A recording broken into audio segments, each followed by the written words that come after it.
Alors, le processus de recrutement, justement, on va voir ce que ça coûte et le temps que ça prend. Alors d'abord, la phase 1, c'est l'expression du besoin en recrutement. Si on a fait une démarche de gestion prévisionnelle de l'emploi des compétences, on sait. Ça fait un moment qu'on sait qu'on cherche, qu'on aura besoin de telle et telle compétence. Et donc, on va pouvoir planifier effectivement le recrutement d'une manière beaucoup plus intelligente. Expression du besoin, ça veut dire qu'il faut vraiment cerner les dimensions du poste de travail. Alors, cerner les dimensions du poste de travail, c'est l'analyse du poste à pourvoir. Même si, aujourd'hui, l'idée de poste est quelque chose qu'il va falloir oublier, parce que poste, c'est figé. Et que précisément, aujourd'hui, les caractéristiques du travail, c'est que tout le contenu du travail est évolutif. Et donc, ce n'est pas un poste. On cherche un ensemble de compétences qui vont pouvoir correspondre finalement à plusieurs postes dans la vie professionnelle du salarié dans l'entreprise. C'est un peu cette idée. Donc, quand on recrute quelqu'un, on recrute déjà en fonction de ce qu'on pense qu'on va lui faire plus tard. Très très important de ne pas s'arrêter à la dimension du besoin actuel, mais d'essayer de comprendre comment cette personne va devoir ou pouvoir évoluer dans l'organisation dans le futur. Et ça, c'est pas évident, quoi. C'est pour ça qu'on recrute, par exemple, des gens plus diplômés qu'il ne faudrait à des postes à faible responsabilité. Parce que, normalement, si la personne fait l'affaire, si elle tient ses promesses, elle n'est pas destinée à rester à cette place dans l'organisation. Donc, analyse du poste à pourvoir, présent et futur, très important sur le futur. On va, dans une troisième phase, donc avoir un profil type avec des compétences souhaitées, et puis l'entreprise aura déjà réfléchi au contrat de travail et au niveau des rémunérations qui seront proposées à ce nouveau salarié. Phase 4, alors vous voyez que ça se divise en deux parties. À partir de ce moment-là, je peux externaliser. Si j'ai exprimé mon besoin, je peux externaliser et confier à un cabinet de recrutement ou à une agence d'intérim, comme je vous disais tout à l'heure. Ou au contraire, je préfère la solution interne, et donc c'est la direction des ressources humaines qui va s'occuper du recrutement. Alors, on peut faire un recrutement interne. C'est-à-dire que dans les grandes entreprises, des fois, on a les compétences disponibles, on ne le sait pas. On ne sait pas parce qu'on ne connaît pas tout le dossier de notre personnel, quoi. Donc, ça veut dire qu'il va falloir rendre public, dans le cadre de la communication d'entreprise, les offres d'emploi. Les salariés vous seront très reconnaissants de ça. Pourquoi ? Parce que c'est l'occasion de mutation et de promotion professionnelle.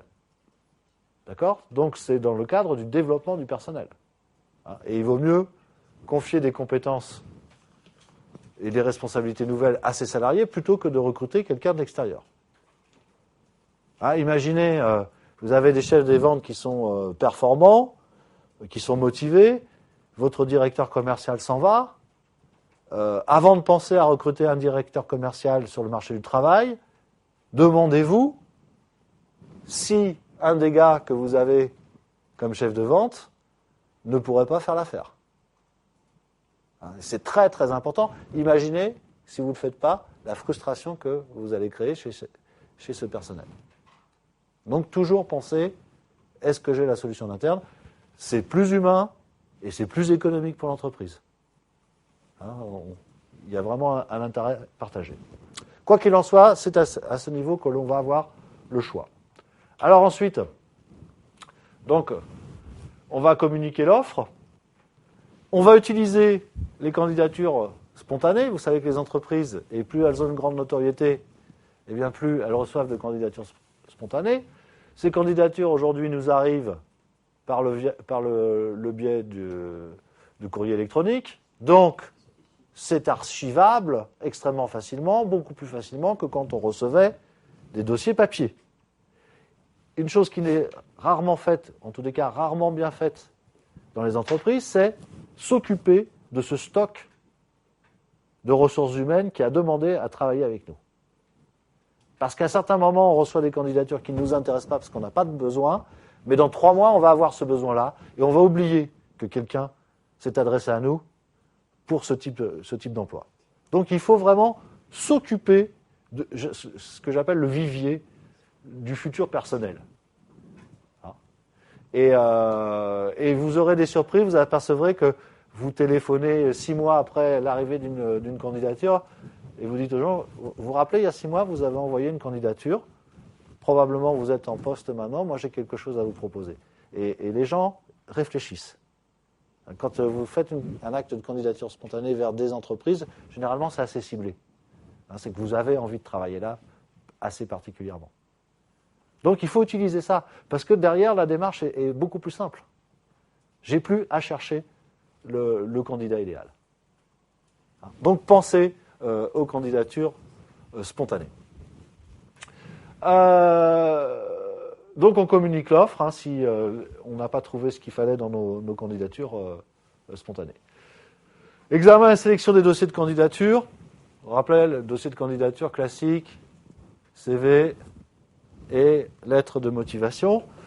Ça, c'est l'activité qui prend probablement le plus de temps.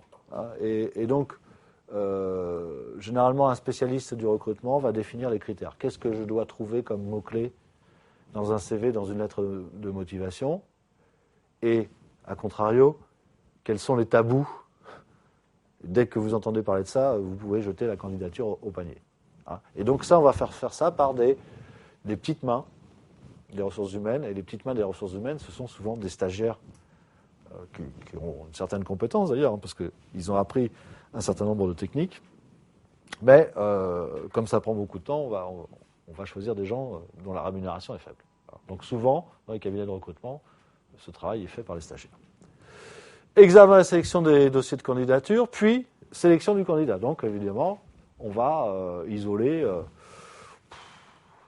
On va dire que pour un poste, sur un poste à pourvoir, si le cabinet de recrutement reçoit 1000 candidatures. Quand je dis 1000 candidatures, on est sur des volumes, sur des postes intéressants qui se rencontrent. 1000 dossiers de candidature pour un poste. D'accord ?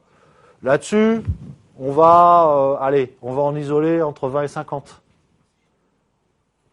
D'accord ? Donc le tri est sévère. Il se fait en plusieurs fois d'ailleurs. Le tri est sévère. Entre 20 et 50. Et puis entre ces 20 et 50 pressentis, finalement, on ne recevra en entretien qu'une dizaine de personnes. Donc c'est le principe de l'entonnoir. Encore une fois, les erreurs en sélection de candidats à ce niveau-là ne sont pas importantes. Enfin, les erreurs, si je rejette la candidature de quelqu'un de compétent qui aurait très bien fait l'affaire, c'est pas un problème. Enfin, c'est un problème pour cette personne, bien sûr. Mais pour l'entreprise, ça n'est pas. L'idée, c'est que ceux qui restent à la fin soient bons, même si on a fait des dégâts collatéraux et qu'on a éliminé des candidats qui étaient finalement très bons aussi.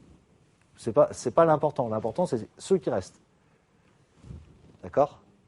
Donc ça veut dire que on peut aller vite, quitte à commettre des erreurs. Passer à côté des super candidatures. C'est pas le souci essentiel. Donc, la sélection du candidat, après, va se faire par des entretiens. Des entretiens, donc là, on est toujours dans l'entreprise. Enfin, il y a le cabinet de recrutement, c'est sa dernière étape de sélection.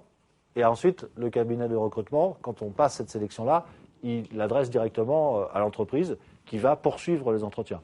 Si c'est l'entreprise qui le fait en interne, eh bien, les entretiens doivent absolument associer, à mon sens, outre le DRH ou le dirigeant, en fonction de la taille de l'entreprise, sur un premier entretien, il doit associer le supérieur hiérarchique direct, voire associer, mais à titre d'observateur, un collègue de travail. C'est important parce que finalement, voilà, les hommes vont travailler ensemble. Et donc, il ne faut pas qu'on détecte des grosses incompatibilités ou des choses qui vont poser problème par la suite. Finalisation du recrutement. La finalisation du recrutement, c'est la signature du contrat de travail mais généralement les éléments ont été négociés avant. Hein, les éléments de rémunération, notamment, ont été négociés auparavant. Et généralement, ça s'arrête là. Les entreprises, elles pensent, ça y est, j'ai fini. Mon travail est terminé. J'ai recruté. Erreur fondamentale. Si vous arrêtez là, vous courez un risque très très important d'échec. C'est-à-dire qu'il va falloir intégrer le nouveau salarié. Et ça, c'est franchement très très mal fait dans les entreprises, dans toutes les entreprises.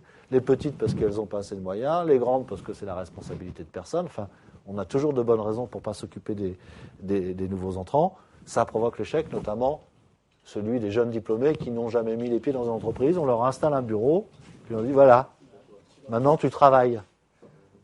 Et imaginez le désarroi. Alors, il y a des gens, ceci dit, hein, c'est la sélection naturelle. Il y a les gens qui vont s'adapter, et puis il y a ceux qui ne vont pas s'adapter. Je garde ceux qui s'adaptent. C'est cher payé quand même. Hein, à la fois pour le salarié, pour le jeune, et aussi pour l'entreprise. Donc, accompagnons les gens. Ça veut dire qu'il faut absolument recommander le tutorat. En tous les cas, pour les jeunes diplômés, c'est sûr que si vous prenez un expert de 45 ans dans une entreprise, vous ne allez peut-être pas lui donner un tuteur. Ça ne veut pas dire qu'il ne faut pas qu'on s'en occupe. Il y a tout un tas de choses à savoir dans le cadre d'une mission professionnelle et il faut vraiment former et informer les gens. Donc, nommer un responsable, une personne identifiée, une personne ressource, ça me paraît une bonne idée. Bien, on voit processus long, coûteux, et pourtant avec des enjeux très très importants.